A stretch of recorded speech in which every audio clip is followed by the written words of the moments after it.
안녕하세요, 리핏입니다. 매일 걷기 운동으로 평발을 교정하고 있습니다. 추석 연휴지만 어김없이 카메라를 켰습니다. 모두 즐거운 한가위가 되셨으면 좋겠고요. 시간이 남아 돌다 보니까 여유있게 오늘은 좀 촬영을 일찍 시작했네요. 일단 걷기 데이터부터 먼저 공유 드리면 어떻게 된 일인지 3주째 연속 주중에 비가 왔어요. 그래서 평균을 좀 많이 까먹었고요. 그래도 진짜 많이 걸어 놓은 탓인지 19,000보대를 유지하고 있습니다. 이번 주 초에 쿠션 평점표를 공개했는데 준 봄에로 위로 웨이브 라이더를 올렸습니다. 좀 의아해 하시는 분도 계실 것 같아요. 860보다 그렇게 무르지는 않고요. 사실 젤카요노가 또 밑에 있어서 조금 의아해 하실 것 같은데, 젤카요노는 다 좋은데 인솔에 문제가 있습니다. 뭐 인솔만 교체해서 신으시면 아무 문제가 없는 신발일 것 같고요. 860이나 젤카요노나 다 되게 좋은 신발입니다. 향후에 제가 요걸 조금 더 신어보고 위치를 변경할 수 있으면 변경하도록 하겠습니다. 지금 당장은 준 보메로보다는 걷기에는 더 좋은 신발이라는 생각이 듭니다. 물론 준 보메로가 러닝할 때는 훨씬 좋은 신발일 겁니다. 가볍고 쿠션도 훨씬 좋고요. 하지만 걷기 운동에 이게 좀 특화된 신발인 것 같아서 제가 위로 올렸습니다. 다시 한번 말씀드리지만 러닝과 관련한 데이터가 아니라 제가 직접 걸어본 신발 중에 걷기에 최적인 신발을 위로 올리고 있는 거라서 먼저 이해를 좀 구하도록 하겠습니다. 이 신발은 제가 총 10번 신었고요. 그러니까 150km를 걸었습니다. 그리고 중간에 비가 와서 세탁도 한번 했습니다. 그거 감안하고 봐주시면 될 것 같아요. 이 미드솔의 단면 부분들은 오염이 조금 되기는 했습니다만 비교적 되게 양호한 신발입니다. 그러면 이제부터 본격적으로 리뷰를 시작해 보도록 하겠습니다.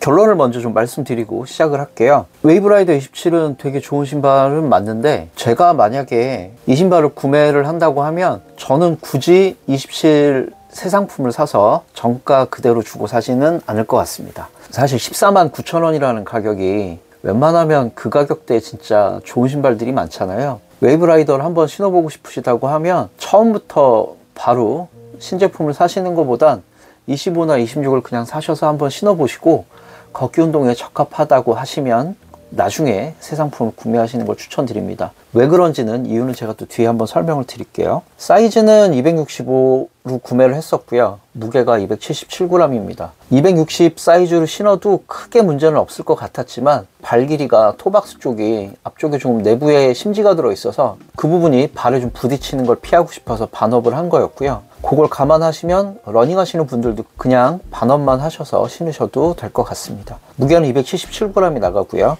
언박싱 때도 설명을 한번 드렸지만 사이즈 오류가 나기 쉬워요. 지금 미즈노에서 올려놓고 있는 신발이 발폭의 옵션을 조정해서 살 수 없는 구조로 되어 있기 때문에 신발을 장바구니에 담으시기 전에 하단으로 내려가셔서 꼭 이게 2E인지 4E인지를 확인하고 구매하셨으면 좋겠습니다. 그러니까 요건 다시 말하면 미즈노 공홈이 아닌 다른 곳에 가서 사시면 사이즈가 발폭이 어떤 게 올지 몰라요. 그러니까 되도록이면 미즈노 공홈에서 구매하시는 걸 추천드립니다.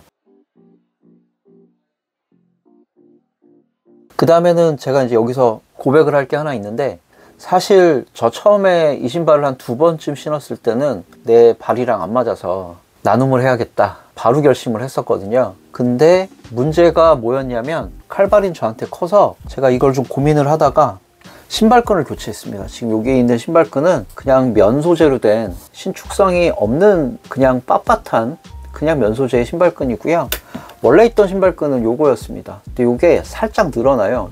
요 정도로 살짝 늘어나는 구조를 가지고 있어서 요 정도의 텐션이 늘어나는 것 때문에 발이 조금 안에가 느슨했던 거였습니다. 그래서 요걸 교체하고 나서는 진짜 편하게 신었던 것 같고요. 왜 이렇게 신발끈을 바꿔서 신발을 신고 운동을 했냐면, 발에 맞지 않는 신발을 신으면, 그러니까 공간이 안에 너무 많이 남아버리면 이 안에서 걸을 때마다 신발의 바닥으로부터 발이 떨어집니다. 이렇게 떨어지게 되죠. 그러면 착지한 다음에 또다시 발이 착지하게 되는 이중 착지 현상이 생기기 때문에 그럴 경우에는 발의 피로가 기하급수적으로 올라가거든요. 발에 딱 밀착시킬 수 있게 끈을 바꿔줘서 고정을 했습니다.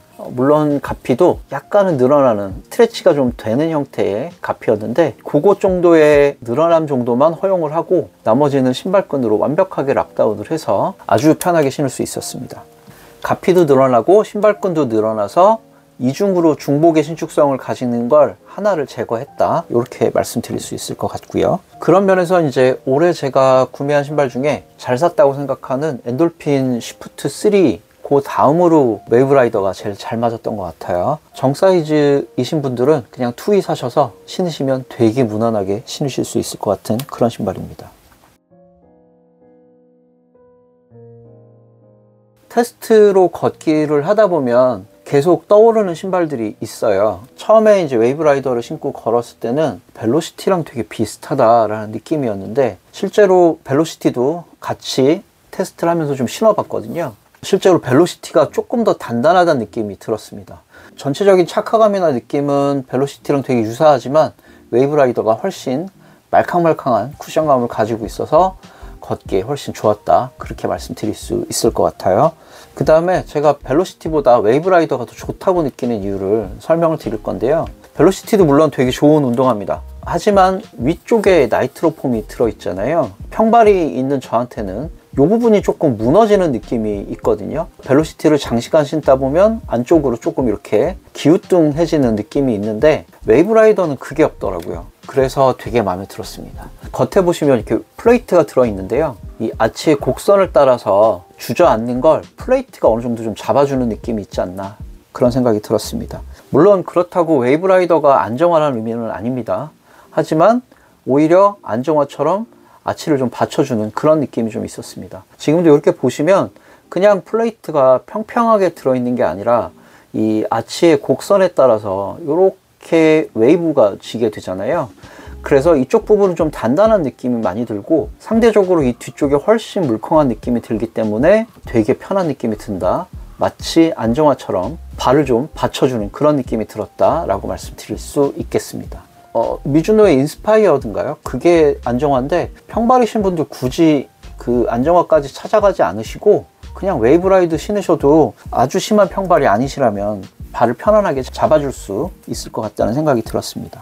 물론 이제 여기서 또 평가가 갈리는 부분이 있겠죠. 벨로시티는 248g으로 굉장히 가볍고 상대적으로 또 웨이브라이더는 물론 반업했습니다만 277g으로 좀 무겁기 때문에 아주 장시간 걷는다면 또 조금 판단이 달라질 수는 있겠습니다만 제가 생각하기에는 벨로시티보다 웨이브라이더가 조금 더 좋았다, 그렇게 말씀드릴 수 있겠습니다.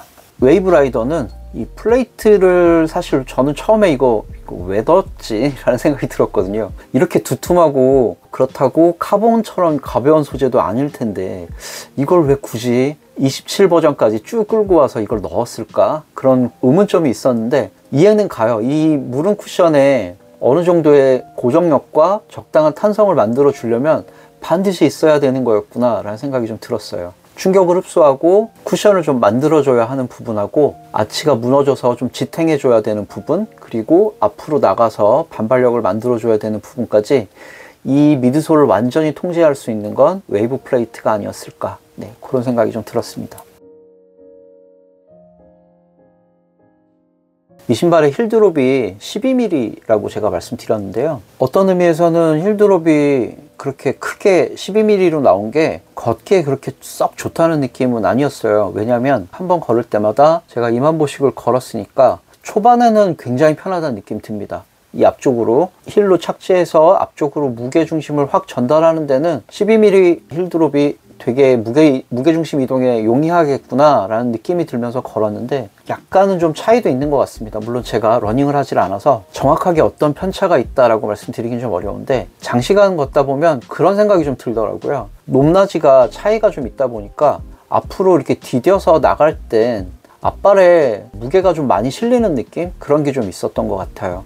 물론 충분히 또 힐드롭이 높기 때문에 쿠션을 만끽하면서 느낄 수도 있지만 무게중심의 이동이 좀 편향된 거죠. 시소처럼 뒤쪽에서 앞쪽으로 전환될 때 잘 전환되지만 반대로 힐드롭이 너무 높으니까 낙차 때문에 앞쪽에 좀 무게중심이 많이 실리는 게 아닐까 그런 생각이 들었습니다. 이건 또 다르게 말씀드리면 이 신발의 쿠션을 되게 잘 느낄 수 있게 해주는 부분도 됩니다. 확실히 다른 신발들에 비해서 이 전족부의 이 앞쪽 부분의 쿠션감이 되게 좋다는 느낌이 들긴 들더라고요. 운동량에 따라 또 사람의 근력에 따라서 이 부분은 조금 다르게 느낄 수도 있는 부분이겠습니다만 저는 되게 마음에 들기는 했습니다. 다만 2만 보 이상 걷게 되면 조금 힘든 신발이 아닐까. 왜냐하면 무게가 있으니까요. 그 부분은 장점도 있고 단점도 있다. 저는 그렇게 생각이 들었습니다. 힐드롭이 좋다 나쁘다 라고 말씀드리긴 보다 이 신발의 무게를 체감하는 시간이 좀 빨리 다가온다? 그런 느낌이 들었던 것 같아요. 무게를 빨리 느낀다. 이 신발이 무겁구나를 다른 신발보다 조금 빨리 느낀다. 그런 느낌 정도라고 설명을 드릴 수 있을 것 같습니다. 제가 아까 앞에서 말씀드렸다시피 약간 변화가 없다는 것도 문제점이 되기는 할 것 같아요. 제가 왜 이렇게 말씀드리냐면 26도 그렇고요, 25도 그렇고요. 사실 그렇게 사양의 변화가 있는 건 없습니다. 앞으로도 28이 나온다고 하면 또 똑같이 이렇게 나오려나 하는 생각이 좀 들었어요. 오랫동안 웨이브라이더를 사랑했던 사람들한테는 조금 치명적인 얘기가 될 수도 있는데 이렇게 변화가 없으면 변화를 좀 감지하고 이 신발에 호기심을 느끼는 사람도 적지 않을까. 그래서 이런 부분이 이제 미즈노의 장인정신이다, 미즈노의 뚝심이다, 이렇게 표현할 수도 있겠습니다만 요즘 나오고 있는 신발의 트렌드랑은 확실히 좀 멀어지고 있는 느낌이 들어요. 제가 안 꺼내려고 그랬는데 오늘도 신발을 하나 꺼내야겠네요. 엔돌핀 시프트 3를 제가 되게 높게 평가하는 이유가 이 전체가 다 미드솔로 보이지만 사실 발이 이제 이만큼이 안에 잠기게 되잖아요. 힐 카운터를 바깥으로 이 밑에 쪽으로 빼줘서 이 위쪽에 가피는 발을 딱 덮는 역할만 하고 미드솔이 발을 담아내는 그런 기능까지 하는 면이 되게 독특하고 착화감도 좋게 되고 하는 면이 있었는데 웨이브라이더는 계속 이 상태인 거죠. 지금 나오고 있는 대부분의 신발들이 이런 형태인데 무슨 소리 하냐 라고 생각하실 수도 있는데 그동안 너무 변화가 없었지 않았나 하는 생각이 들었습니다. 물론 이제 여기도 발이 살짝 잠기는 부분이 있죠. 기존의 새로운 변화를 좀 꾀하기는 어려운 수준이 아닐까 하는 생각이 들었어요. 그러니까 지금 277g의 무게를 가진 이 신발인데 이 신발이 앞으로 경량성을 추구하려면 다음은 어떻게 해야 하냐라고 생각해보면 딱히 아이디어가 안 나오는 거죠. 풀체인지를 하기는 여전히 좀 힘들지 않을까 그런 생각도 좀 해봤습니다. 가피는 충분히 가벼워요. 물론 이 뒤축에 충전재가 많이 담겨져 있어서 조금 아쉽기는 했습니다만 미즈노 웨이브라이더 28이 어떻게 나올지가 되게 궁금하기도 합니다.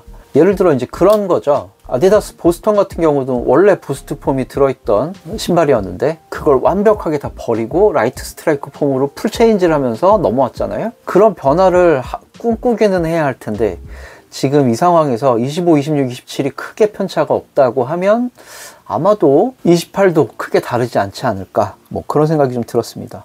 하지만 28이 돼도 저는 굉장히 관심을 가지고 지켜볼 것 같긴 합니다. 그래서 올드 패션의 신발이지만 올드 패션 신발 중엔 저한테는 정말 최고의 신발이 아니었을까. 또 이렇게 한번 극찬으로 쉴드를 한번 치고 넘어가 보도록 하겠습니다. 여기까지가 이제 저의 리뷰고요. 각 부위별로 간단하게만 좀 살펴보고 마무리 멘트로 정리를 하도록 하겠습니다. 아웃솔의 내구성은 굉장히 좋습니다. 불만이 있거나 그렇지 않고요. 보시면 여기 이제 약간의 무늬가 사라진 정도, 두툼하고 접지력도 되게 좋은 아웃솔이라서 큰 불만은 없었고요. 대신 앞으로도 이제 무게를 줄이려면 두께를 좀 어떻게 해야 하지 않을까, 그런 생각도 좀 들었고요. 보시면 이제 미드솔이 이렇게 노출되어 있는 부분들은 제가 많이 걸으면서 충격이 와서 주름이 좀 안쪽으로 많이 졌습니다. 신기하게 외부에는 주름이 거의 없거든요. 이 무늬를 만들어 놓은 부분 때문에 바깥에는 주름이 안 생기는 되게 좋은 메리트가 있는데 안쪽에 이렇게 주름이 많이 잡히게 됩니다. 결대로 주름이 잡힌 게 보이실 거고요. 미드솔 걷기에 딱 좋은 미드솔의 쿠션이라고 생각이 듭니다. 리액트보다 조금 더 단단한 편이고 프레시폼 X보다 조금 말캉하거나 비슷한 수준, 그 정도의 느낌이라고 보시면 될 것 같아요. 프레시폼 X보다 조금 더 단단한 느낌이 있긴 합니다만 그건 플레이트 때문에 그런 걸 수도 있고요. 제가 운동하는 습관 때문에도 그렇게 느낄 수 있는 거라 대략 프레시폼 X랑 비슷한 느낌이지 않을까 그런 생각이 좀 들었습니다. 저보다 체중이 좀 덜 나가시는 분이 신으신다면 아, 무슨 소리냐, 프레시폼 X가 훨씬 말캉하지 라고 생각하실 수도 있다는 생각은 듭니다. 제가 오랫동안 신어본 결과 쿠션은 잘 버텨주는 느낌 때문에 저는 오히려 걷기 운동에는 프레시폼 X보다 이게 조금 더 낫지 않았나, 그런 생각이 좀 들었습니다. 가피가 사실 좀 아쉬운 부분이 많아요. 제가 요거 비 오는 날 신었거든요. 가피 뒤쪽에 충전재가 굉장히 많이 들어있잖아요. 여기가 다 젖어버리니까 신발이 진짜 한 400g 되는 것 같았어요. 정말 힘들게 그날 비를 맞으면서 걸었고, 그래서 바로 한 이틀 동안 족저근막염으로 살짝 고생을 하긴 했습니다만, 물론 이제 뭐 비 오는 날 신어서 불편한 게 이 신발의 단점은 당연히 아닙니다. 하지만 이제 뒤쪽에 쿠션이 많이 몰려 있고, 힐드롭도 뒤쪽이 많이 높고, 그리고 충전재도 이쪽에 많이 몰려 있으니까 이 주변 전체가 굉장히 무게가 많이 몰려 있다는 느낌이 들어요. 앞쪽은 굉장히 가볍다는 느낌이 들거든요. 무게가 다 뒤쪽에 있어서 이게 발의 피로를 좀 빨리 불러오는 느낌도 없지 않아 있습니다. 그래서 되게 양날의 칼 같은 느낌이에요. 제가 만약에 운동을 오래 한 사람이 아니고 처음 이 신발을 신는다면 왜 이렇게 뒤에가 무겁지? 라는 느낌도 있으실 것 같다는 생각이 들었습니다. 이 신발의 이제 불편함들은 제 다리 근육이랑 관절들이 버텨준 거라서 어떻게 느끼실지는 또 각자의 몫이 아닐까 하는 생각도 들었습니다. 칼발 말고 정상발이 신으시면 딱 좋을 신발입니다. 투위로 구매하셔서 만약에 많이 불편하시면 끈을 교체해서 신으시면 모든 게 다 해결되실 것 같고요. 걷기 운동에 상당히 특화된 신발 맞습니다. 가볍게 산책하시고 하루에 한 5, 6km 내외로 만보 전후로 운동을 하신다고 하면 이 신발 꽤 괜찮은 신발일 거라고 생각이 듭니다. 새로운 27도 좋겠지만 할인율까지 고려를 한다고 하면 이전 버전의 신발을 사서 한번 구매해 보시고 한 7만원에서 9만원대면 이전 버전은 구하실 수 있을 것 같아요. 그걸 한번 먼저 신어 보시는 것도 나쁘지 않은 선택일 것 같다, 그런 생각이 들었습니다. 정가 주고 제가 149,000원 다 주고 샀잖아요. 정가 주고 산 신발 중에 돈이 아깝지 않다라는 느낌이 든 되게 오랜만에 그런 생각이 드는 신발이었습니다. 제가 사이즈가 안 맞아서 이걸 또 단점이라고 말씀드리긴 살짝 어렵습니다만, 신발끈을 꽉 조이면 이 부분이 조금 울거나 아니면 이 신발끈들의 구멍들이 조금 이렇게 늘어나 있거나 이런 부분들은 있어요. 제가 꽉 끈을 해서 이 신발의 고정력을 만들었기 때문에 그런 소소한 부분 빼고는 굉장히 마음에 드는 신발이었습니다.